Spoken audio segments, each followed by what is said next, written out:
দুর্নীতি সংক্রান্ত অভিযোগের পরিপ্রেক্ষিতে সিবিআই হানা বর্ধমানের বিশিষ্ট চিকিৎসক তপন কুমার জানার বাড়িতে। স্থানীয় সূত্রে জানা গেছে, শনিবার রাত্রি 11টা নাগাদ সিবিআই এর 8 জনের একটি দল শহর বর্ধমানের মিঠাপুকুর হাতিশাল এলাকায় ডাক্তার তপন কুমার জানার বাড়িতে তল্লাশি চালায়। রবিবার সকাল 7:30 পর্যন্ত চলে এই অভিযান। যদিও চিকিৎসক বাড়িতে ছিলেন না, তার স্ত্রী বাড়িতে ছিলেন। চিকিৎসকের বাড়ি থেকে নগদ প্রায় 24 লক্ষ টাকা, হিরে, সোনার বহু গয়না, মূল্যবান রত্ন এবং জমি সংক্রান্ত একাধিক নথি উদ্ধার করে নিয়ে যায় সিবিআই। পাশাপাশি কম্পিউটারে হার্ড ডিস্ক ও বেশ কিছু নথি নিয়ে যায় সিবিআই আধিকারিকরা।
হাতিশাল মোড়, হসপিটাল রোড।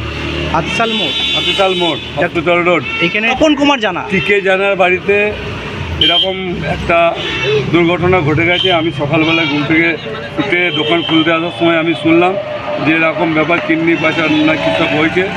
ওনার বাড়ি থেকে 24 লক্ষ টাকা পুলিশ নিয়ে গেছে, হিরে, গয়না, যাবতীয় আরও অনেক কিছু সরঞ্জাম নিয়ে গেছে। ব্যাংকের অ্যাকাউন্টে নাকি কোটি কোটি টাকা শুনলাম, এইটুকুনি। হ্যাঁ, সিবিআই আমি সকালে শুনলাম 8:30 ছিল, এই মাত্র গেল সকালবেলা। না না না না, এলাকায় বেরোতো, এলাকায় বেরোতো। কিছু বোঝা যেত? আমাদের সঙ্গে তো কোনোদিন খারাপ ব্যবহার করেনি, আমাদের সঙ্গে তো ভালো ব্যবহার করেনি। এবার কার সাথে কি করেছে সেটা আমি বলতে পারবো না। সকালে নয় তো রাতে এসেছিল, যে সকালবেলা গেল। ও কি করলো বাড়িতে? দাদা চলে বলে আমি দেখি না কি করেছে, উনি পেশেন্টে কাজ করছে না। ও, ওরা ঢুকলো, আমি দরজা খুলে দিলাম। কাকে নিয়ে গেল? কাকে নিয়ে? কাউকে নিয়ে জানে ডাক্তারবাবুকে নিয়ে গেছেন? না, ডাক্তারবাবু নিয়ে যায়নি? ডাক্তারবাবু তো ছিল ওটা না। নামা। ডাক্তারবাবু ছিল না? না। কে ছিলেন বাড়িতে? দিদি। ম্যাডাম ছিলেন? ম্যাডামের সাথে কথা বলেছে? হুম।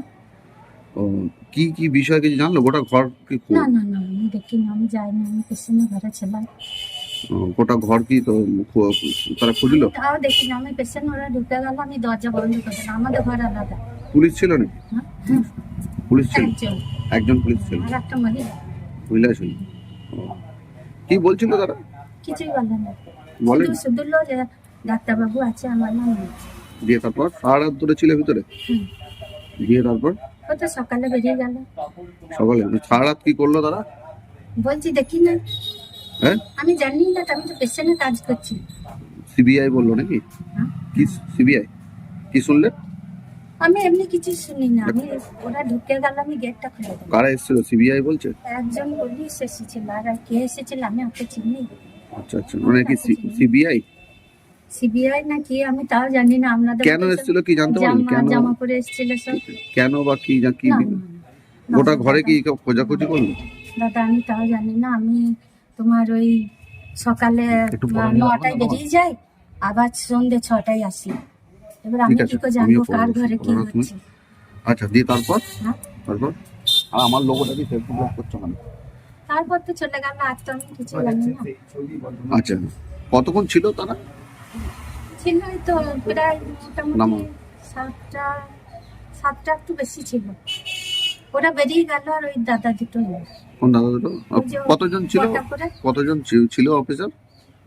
তাও ছিল 4-5 জন ছিল। 4-5 জন ছিল। আর তো আমি বলিও না, ভয় আমি মরছি। না স্যার, বলছি তো এই তপন বাবু, কোন ডাক্তারবাবুর কি নাম? ওই তো তপন কুমার কি জানা নাকি? জান না। আর ম্যাডামের নাম?